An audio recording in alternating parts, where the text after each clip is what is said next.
Hello, everyone. Happy New Year. This is Alex Schiffer of the Kansas City Star. I'm joined alongside Blair Kerkhoff. Today, we're going to wrap up Mizzou's football season, talk a little basketball, maybe even talk a little women's basketball as they got a big addition, or I guess big return, earlier this week. Blair, how you doing? Happy New Year, my friend. Yeah, you too. I hope the trip to Memphis went well for you. Yeah, I'm not going to lie. I'm pretty barbecued out. I'm not. I think one city clearly has the edge over the other with the Memphis-Kansas City debate. I thought Memphis was good but overhyped a little bit, and I mean they were feeding it to you everywhere you went, and I'm just kind of at the point now where I never thought I'd say this, but I need a break. If I go to Kansas City, I might not stop at 239. I really need a break. I hear you. So, 38-33 loss for Missouri in the Liberty Bowl. Obviously, Vahe joined us right at kickoff. He had perfect timing despite a travel day from hell. My biggest takeaways on the whole game were I don't think you can watch the game and not feel for Drew Lock a little bit, given that's the way he went out. He took over from Matty Malk under bizarre circumstances. His name was never in the news for the wrong reasons. He personally addressed the fans in his final press conference. My biggest takeaways were in terms of the actual game, I just thought some of the coaching decisions were bizarre. Missouri was at the OSU 40-yard line with about a minute left in the first half. And it seems like when they were on that drive, they just couldn't make up their minds as to whether or not they were going to milk the clock or try to score. Vahe, now we're kind of saying when you get into opponent territory on a drive like that, you should probably take a couple shots in the end zone. I thought the decision to not go for two early in the fourth quarter was bizarre. And that last drive where Drew came up short on the fourth down, I didn't have a problem with that play call, but I thought the two plays before where they ran it instead of trying to take a shot in the end zone. Again, I thought Mizzou was kind of more worried about the clock than trying to score at some time. So I'm curious what you took away from that game. Yeah, there a lot going on there. Let's go back. I agree. The end of the first half was a little bit bizarre, I just thought that was an opportunity for Missouri to pad its lead. Right, they were up by 2, I believe, at the time, and had a chance to. They went in 16-14 at halftime, and thought there was a chance there to stretch it out a little bit. The third quarter meltdown is something we've seen earlier this year, right? That was the definition of the South Carolina game when everything could go wrong, did go wrong for Missouri, and they just couldn't stop Oklahoma State. But then, they get it back. The long touchdown pass by Locke to the player, as I recall, you picked the click. In our conversation last week, good call on your part. Got things back, and then Missouri, as you said, the final drive, that'll be what's remembered for quite a while. And so I'm watching the game, and I'm thinking at that point, I remembered I think it was the 2005 Independence Bowl when it was Brad Smith's last game for Missouri, and they're playing South Carolina, and Tigers were down, I want to say 3 touchdowns in that game, but they posted a furious comeback in the second half, and Brad Smith pulled it out at the end. And, he was already going to be remembered fondly by Missouri fans, but winning that game in the way that they did, beating Steve Spurrier in South Carolina, really elevated, I think, his status in the minds and memories of Missouri fans. And I thought, well, this is how it's going to end for Drew Lock, too. And it didn't. And I'm going to disagree with you. I didn't, on the final possession, I didn't mind the first couple plays as much as I did the final one. And, I do want the ball in the hands of the best player. I just don't want him. I don't want it on the legs of one of your slowest players. If the play had worked, we'd have been praising, Derek Dooley and Barry Odom for the gutsy play call. But, he's, with Drew Lock running east to west with really no great opportunity to go north to south, it just looked like a massive failure on the play call. And I don't know who, I can't remember the player's name who made the tackle for Oklahoma State, but he did a good job of kind of reading it and sniffing it out. And Drew Lock really never had a chance on the play. And so it ends 38-33. And I think there's a lot to dissect about, where this, where left things from Missouri and what feeling you take into the off season. I agree. To each their own on the final drive. We had issues with the drive itself.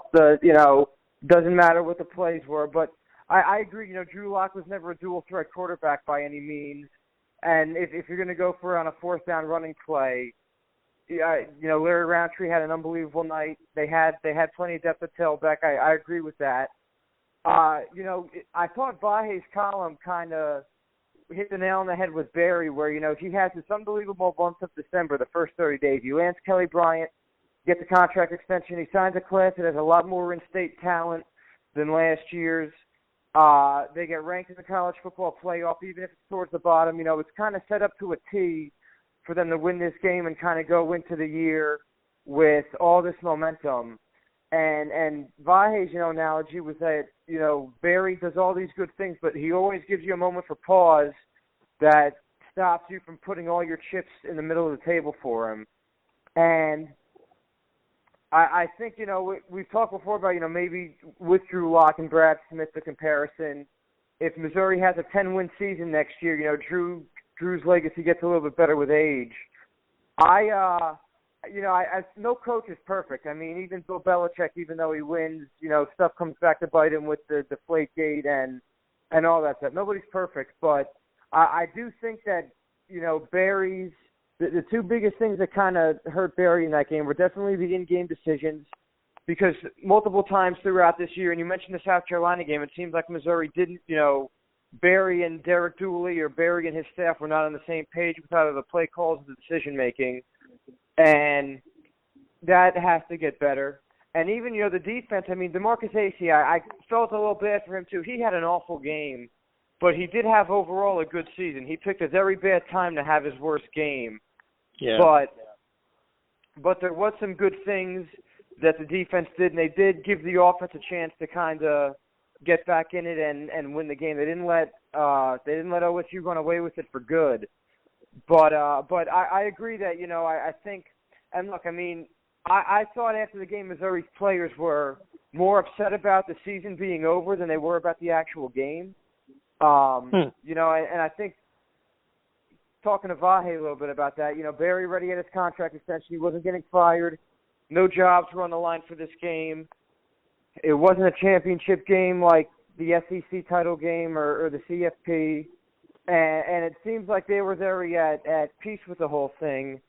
But I do think that I don't think Barry Odom's seat is necessarily warm next year, but I do think that there's an expectation that he flirts with 10 wins and is in a better bowl game with Kelly Bryant next year. So, and I think there's just a little more skepticism as to whether or not he can get that done now.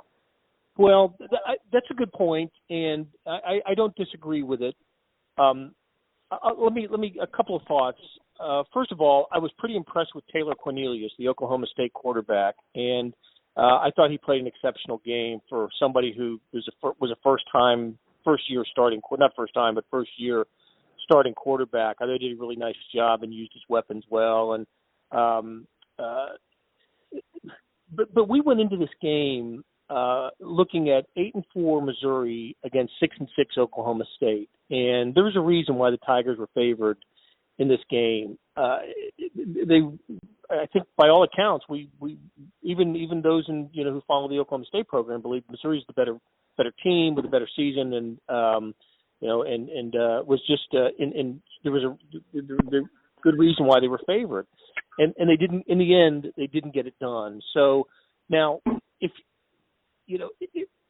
we keep in mind too that this is Barry Odom's third season. He just completed his third season as a head coach, and going to a bowl game for just the second time. this is the time to look. You learn from games like this. There really isn't anything on the line except for a bowl trophy and sending your seniors like Drew Lock out with a good feeling. They're probably lost their national ranking because of it, but really the stakes aren't that high. If Missouri continues to improve under Barry Odom and they find themselves in higher stakes games and higher stakes bowl games, they'll remember the experiences that they had here and the calls that were made in this game, and maybe learn from it, go to school on it, because when it was time to press the buttons, Missouri didn't press all the right ones and end up taking a loss that should not have happened. And I know that that Big 12 people were taking great joy in the fact that it continued a little stretch of Big 12 success against the SEC with Baylor's win over Vanderbilt, and the Texas win over Georgia. The SEC won the biggest one, of course, Alabama over Oklahoma. But what was surprising to me was how Big 12 offenses were able to succeed against SEC defenses, especially some of the better ones in the league, especially Vandy and Georgia. So, we always look for narratives in the bowl season, which are just a series of exhibition games that don't have great meaning. Maybe that's what we have to say when the team that you follow loses one. But I still think that you get to learn from the mistakes in games that are lower stakes, and be sure to remember them and apply them when the stakes are a little bit higher. Yeah, and let's talk about Mizzou's defense real quick. I filed my grade card for the year from Missouri this morning, and I gave Mizzou's defense a B-. I think part of the problem is that expectation when Barry Odom was hired, coming off a year when as a defensive coordinator he had a top 5 defense, and obviously he didn't really recruit any of those players on that team, but it's never been within striking distance since. And I understand the disappointment that Odom kind of hung his hat on being a defensive guy. But if you look at them in the national rankings, I think that stats actually, numbers never lie, obviously, but I think the stats make Missouri's defense look a lot better than people might give them credit for. They were 22nd in run defense. They were number 2 nationally in fourth down conversion for their opponent. They were in the top 15 to 20 for third down conversions. And, if you look at where they were last year in a lot of those categories, everything, they went up in every category by at least 20 spots, except for passing defense, where they went from 107 to 111. So they kind of stayed the same around there. But across the board, and they didn't really have much of a pass rush, but they did take care of business when they needed to, and I kind of think that the defense is actually kind of getting a little undersold here based on where they were last year and kind of what they did nationally. They were great against the run. You look at what they did against Benny Snell in that Kentucky game. I think the most glaring thing that I saw was special teams. They hire Andy Hill as the full-time coordinator. I knew they were low. I didn't know they were this low. In punt returns, out of all FCS teams, FBS, excuse me, there was 130 teams. Where do you think they were ranked? In punt return? Punt return. I don't remember there being much of a punt return, explosiveness on this Missouri team. So I'll say, if you're including if you're doing the whole FBS, which, like you said, is 130 and not just the Power Fives, I don't know, somewhere near the bottom, I would suspect. 129. And ouch. Yes, and they were in the high 80s, low 90s for kick return. To me, I think that special teams cost them at least 2 games. They weren't beating Alabama, but they had the blocked punt against Georgia that was returned for a touchdown. They had the punt return that was returned for a touchdown against Kentucky that kind of led to Kentucky's comeback. And then they were just inconsistent all year on field goals and extra points. And, I think Corey Fatone, he had a great freshman season, but I think Missouri just never really had that good of a punter before him.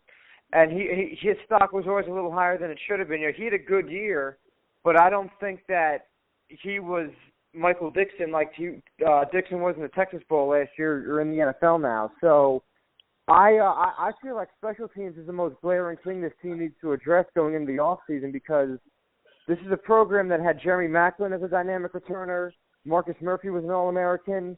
They've had guys before that and you look at guys like Andrew Gakkar, who he wasn't returning the punts, but his ability to his nose for the ball got him into the NFL for a few years. This is a program that's had pretty good success in that department, and they just got nothing out of that unit, and I think that's the most glaring thing for them going into the off season. Okay, two quick thoughts. I thought the defense was good when it really needed to be, which was at the end of the season, right? Down at Florida, at Tennessee, the Arkansas shutout.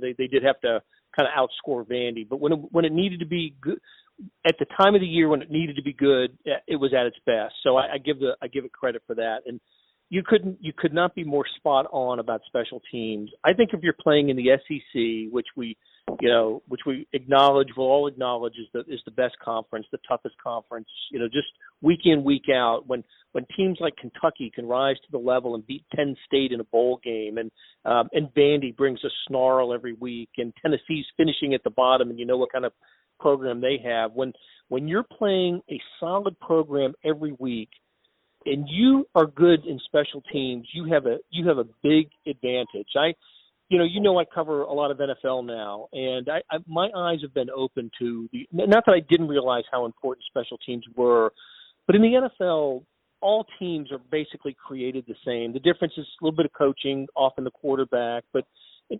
the NFL, everybody has 53 players, 46 that are active on Sunday, so you've got to find.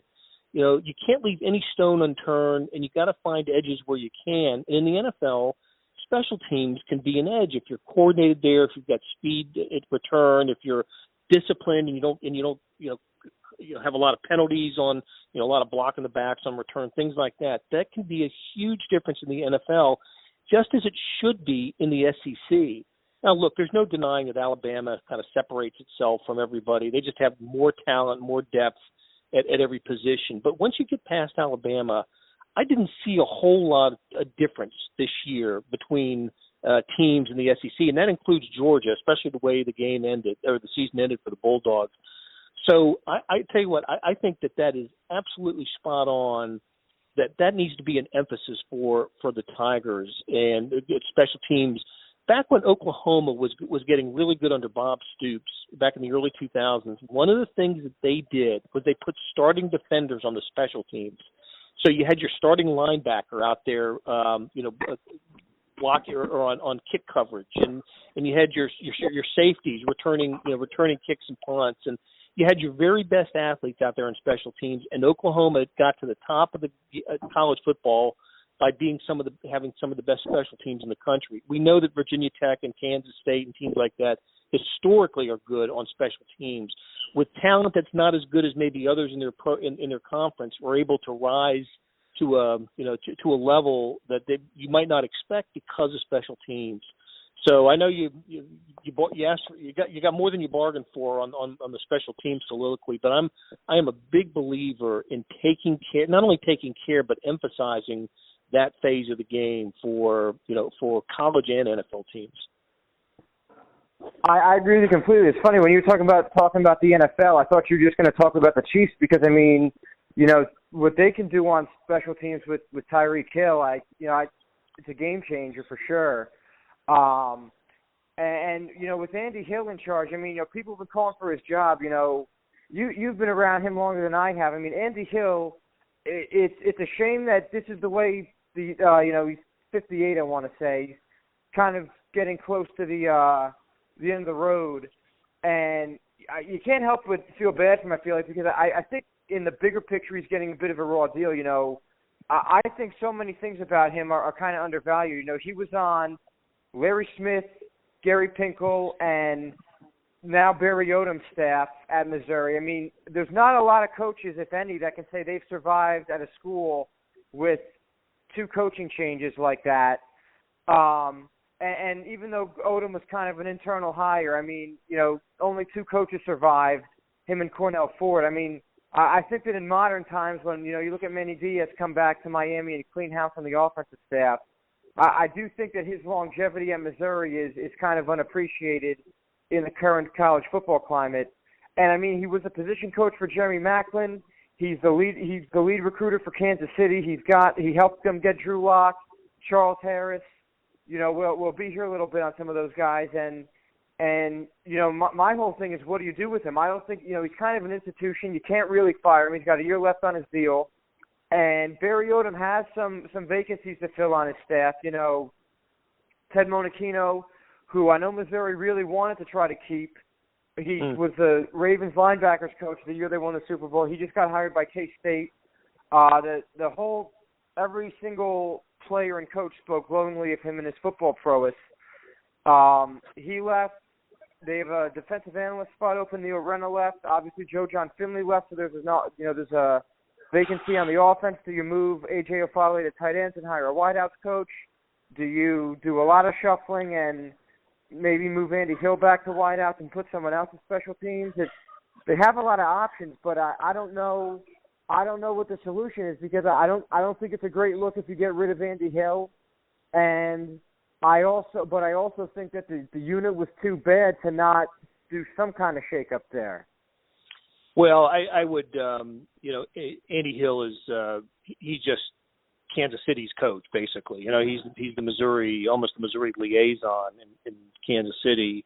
You'd hate to see that. I go all the way back when I remember him when he was the head coach at Hutch Junior College back in the mid '90s. And look, he has a fantastic track record when it comes to wide receivers. He was, I want to say this, he was the co-offensive coordinator one year, a couple years maybe back early in his career. In addition, now of course in the last few years he's had the title of associate head coach. So I don't know. I'd hate to. You're certainly more entrenched there, but I'd hate to see Andy Hill be shuffled out of that, off that staff, and he's just meant so much to that program. And you're right. It's so unusual to have a coach survive as many the head coaching turnover that he has. He's been there for a lot of guys. I agree. Before we move on to basketball, any other closing thoughts on the football season? I think we both agree that it was still a year of progress for Barry Odom. I picked Missouri 8-4 in the regular season. You picked them 9-3. We weren't that far. We were. You watched the 30 for 30 on Miami when they had the 5 national titles and they throw the flag and change the scoreboard. You were a pass interference flag away from being correct. And again, I still think Missouri heads into the season with momentum. I thought it was encouraging that they sold out their ticket allotment for the Liberty Bowl. They opened the South End Zone. They have Kelly Bryant and a pretty good recruiting class by their standards. A lot of returning starters. I think they can make it interesting in 2019. I do. Yeah, I agree. I don't have the schedule in front of me. You tell me what's their non-conference slate. How does that unfold? Wyoming, SEMO, West Virginia, and who am I missing? Wyoming, SEMO, West Virginia, and West Virginia with a new coach now, right? Dana Holgerson going to Houston. Troy could also. And Troy, yeah. Yes. I imagine. In fact, he would be looked at West Virginia with Holgerson gone, and I think you want to play Troy with a new coach, frankly. So, yeah, totally manageable. Where is the West Virginia game, in Columbia or Morgantown? It is in Columbia. Okay, I like that. So, yeah, look, the dress for success on the non-conference schedule. I like that. So we'll. Yeah, look, the bowl outcome doesn't change. If Missouri had won the game and gotten to 9 wins, we'd be talking about all the off-season momentum and the springboard into 2019. But a loss doesn't hurt. It doesn't affect that. It just doesn't. I've been around too long to see where a bowl loss really hurts a team going into the off-season. So The 2019 narrative will be written without any regard to what happened in Memphis on New Year's Eve. A quick question for you, since you're Mr. College Football. Dana Holgorsen leaving West Virginia for a non-Power 5 school in Houston. Do you remember the last time you saw something like that?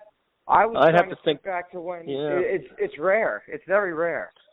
Yeah, well, we've only had the idea of the Power 5 versus the Group of 5 or whatever we're calling it for a few years. So you would have had occasions in the 80s, 90s where a coach would leave a program that we now classify as Power 5 to something that's not Power 5. But no, this doesn't happen. Doesn't happen. But the circumstances are perfect for this. Holgorsen rides, Will Greer out of Morganton. He goes to a Houston team that has a lot of ambition, a lot of financial resources, and has a huge benefactor, and a guy who's really pulling all the strings and making this happen. And they're paying Dana a ton of money. He's going back to a school where he's coached before.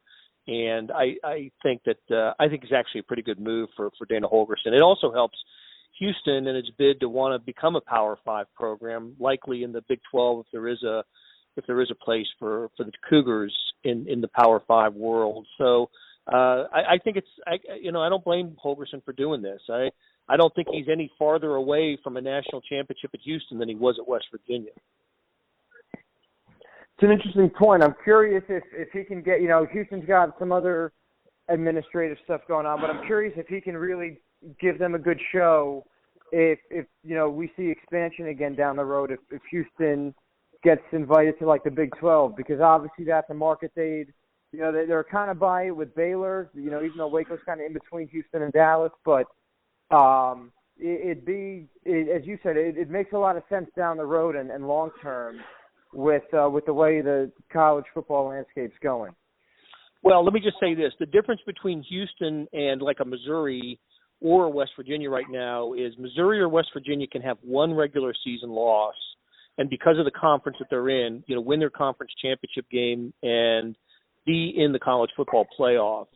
Houston could not do that. If Houston lost a regular season game, and we see with Central Florida last year going undefeated, would not be in the college football playoff. It would take a remarkable set of circumstances for that, for a one-loss team from the American or the Mountain West or any of the programs that aren't in the Power 5 to be in the college football playoff. So that's the difference. You have to run the table, and you may have to and even that doesn't guarantee you're in the college football playoff. So that's the risk you run. You not only have to run the table, you better have beaten somebody in the non-conference that was pretty good. Hopefully you beat a Power 5 team that's a bowl-worthy type team to even get to get enough of the attention of the committee to get to the college football playoff. I agree. Let's talk some basketball. Missouri beat Morehead State on Saturday, the 29th, before the bowl festivities really kicked in. Game that was a blowout at the end, but was a little too interesting in the second half. Vahe checked in on that. He had a story about it. Missouri finishes the non-conference play 9-3. Not really a bad loss on the schedule when you look at K-State, Temple, and Iowa State. I checked Joe Lenardi this morning. I know you're a Jerry Palm guy, but Iowa State and UCF are not UCF. Iowa State and Kansas State are firmly in the NCAA tournament right now. UCF is a team that looks to be in. That's one of Missouri's best wins. Illinois lost to Florida Atlantic, which not a good look for Brad Underwood. But I think when Jonte Porter went down, if you were to say Missouri's going to finish the non-conference play 9-3, no one would be complaining. And I think they are playing like a team right now that if they win the games they should, it's too early for the tournament talk, but I think the NIT is definitely feasible for this team. No, the postseason is absolutely on the table for Missouri, And I don't think I would have said that coming out of the tournament, and then they went back-to-back losses, right? K-State and then Temple before the calendar flipped and they got into December, and with that, maybe we'll look back on the UCF win as the real turning point for this program. It certainly got the month off to a great start, and they've been perfect since then. So nothing but good vibes right now for the basketball team. Still some things to iron out, and but the schedule, is kind of interesting for them early on. They get the SEC's best team coming in there to open conference play, with the Vols coming in on was it next week? So it's not even this weekend. They're off Saturdays. Yeah, so it's odd that they don't play this weekend. But yeah, after Tennessee though, I see some opportunity to collect some W's and get off to a good start in league play. And they keep the momentum going right now. It's a confident team and should be a confident team. They're shooting the ball well. They're Tillman's playing well. I like what I see. It's not I don't think it's an NCAA tournament team. Certainly doesn't have the resume right now, but it is certainly moving in that direction and at least moving in the right direction. So I think Missouri's a team that if you were talking to some national pundits right now, they would say keep an eye on the Tigers, and let's see where they go from here. So far, Conzo Martin's done a really nice job with his team. I agree. I was looking up some Tennessee stats as I was on the SEC teleconference right before I called you.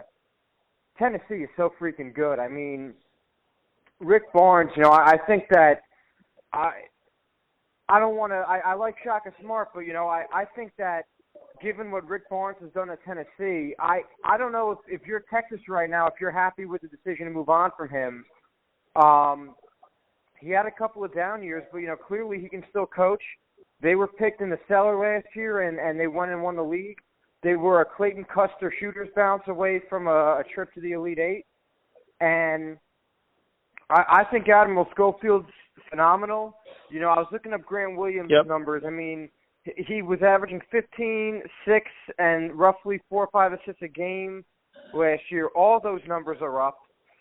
He's now averaging 28 and about 5 or 6 dimes.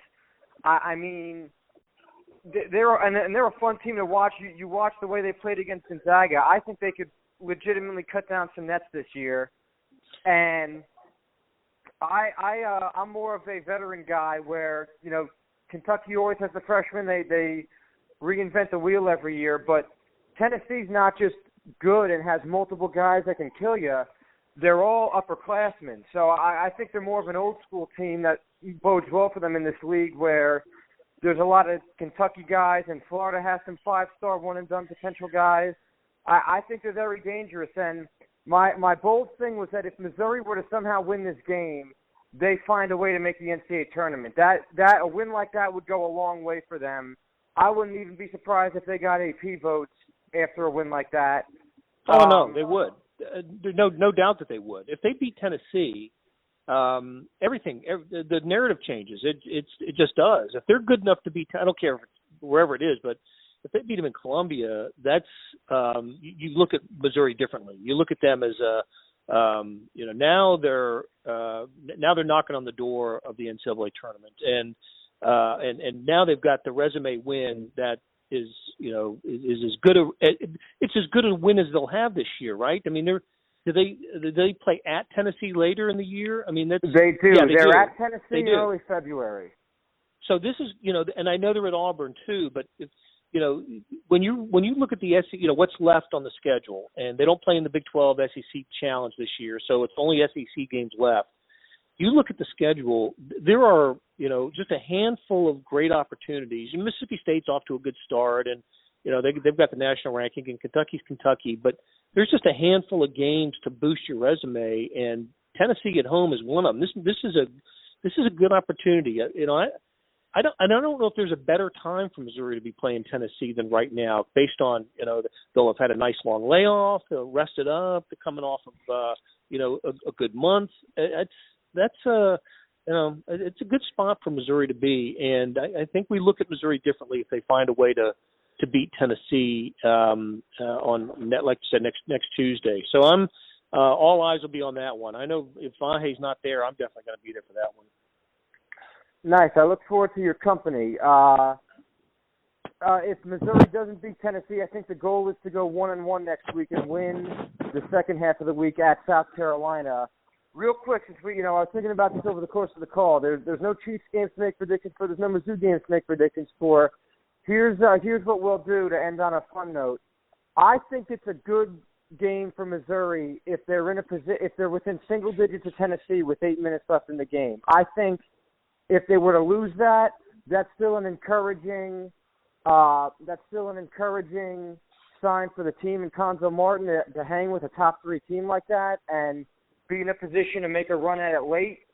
What say you? I don't know if to call it a moral victory thing, but just a positive sign or something Missouri should aim for in its game against Tennessee.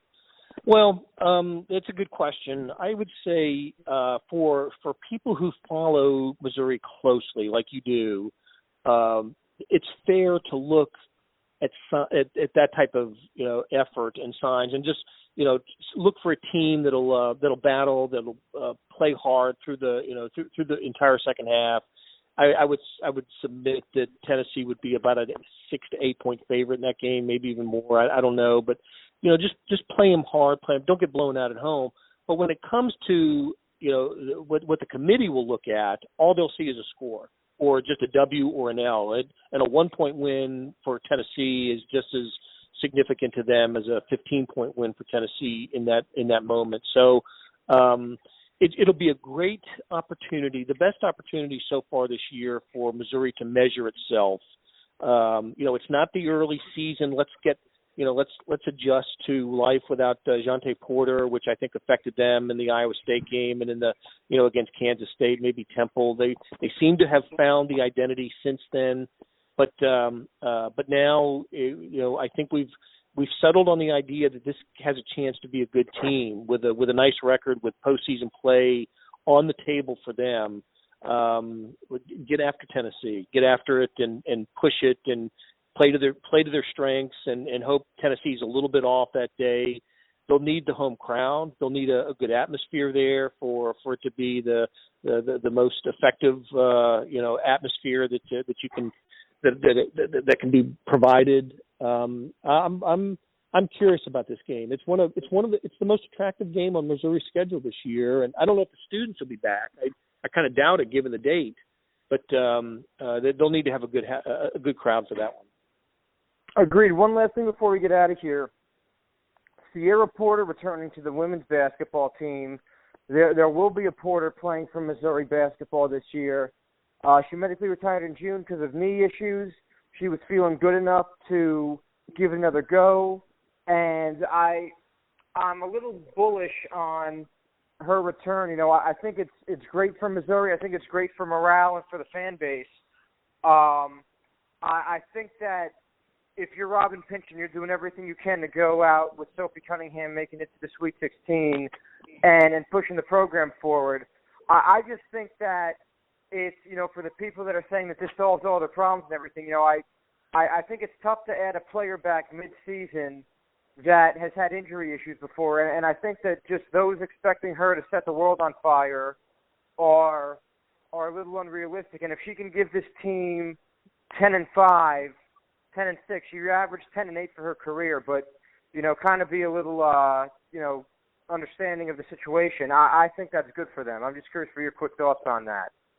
Oh yeah, look, anytime when you get a player back like this, as you said, a 10-6 type, 10-7 type player, there'll be a little bit of adjustment period for sure. But this is a bonus. You get a bonus now.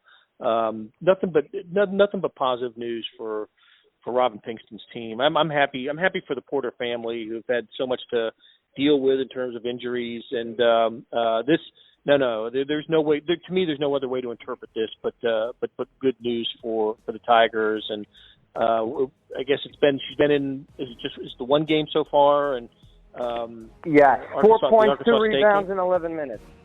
Yeah, they're going to have to ease her in and get her into game shape. But I can see by the middle of the conference season her being what she was when, in her first few years at Missouri. Awesome. He's Blair Kerkhoff. I'm Alex Schiffer. We'll be back next week in some capacity, and hopefully I see you at the Tennessee game. I wouldn't complain if I got Vahe or Sam, but it'd be great to see you.